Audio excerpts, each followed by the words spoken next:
Elle témoigne sous couvert d'anonymat. Figure de la vie politique, elle a été ministre au sein du gouvernement de Lionel Jospin. Des décennies plus tard, elle fait les gros titres pour une triste raison: sa fille fait partie des victimes présumées de Nicolas Hulot, accusé de viol. Les faits se seraient produits durant la campagne présidentielle de 2006. Il lui avait donné rendez-vous chez lui, dans son appartement parisien, se souvient cette femme politique dans les colonnes du magazine Paris Match, ce jeudi 2 décembre. Elle ne s'est pas méfiée, parce que je le connaissais bien. Les jouets de ses enfants traînaient par terre. Pour rappel, l'ex-animateur de Ushuaïa est le père de 3 enfants prénommés Léa, Nelson et Titouan. Le récit de l'agression présumée est glaçant.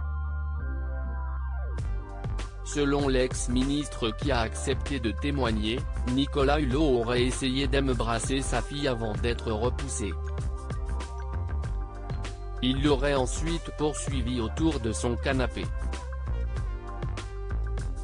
En tentant désespérément de fuir, la victime présumée prend conscience que la porte est fermée à clé.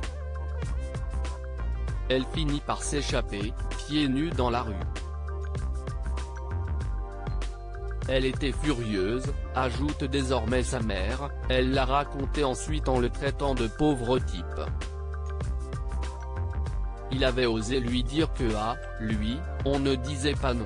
L'émission Envoyé spécial, qui a consacré un numéro entier aux accusations de viol et d'agression sexuelle visant Nicolas Hulot, qui nie tout en bloc, aurait été un déclic pour la jeune femme. Nicolas Hulot visé par une première plainte en 2008. Elle est désormais rassurée, l'ancien ministre à la transition écologique est dans le viseur de la justice. Ma fille a été soulagée d'apprendre qu'une enquête judiciaire a été ouverte, a raconté sa mère. La victime présumée se tient prête à témoigner devant les policiers. Car la parole se libère autour de Nicolas Hulot, déjà visé par une plainte pour viol de Pascal Mitterrand en 2008, pour des faits présumés qui se seraient déroulés à la fin des années 1990. Au cœur de la polémique, le principal concerné aurait pris ses jambes à son cou pour se réfugier à Saint-Lunaire, en Bretagne. Loading DJ.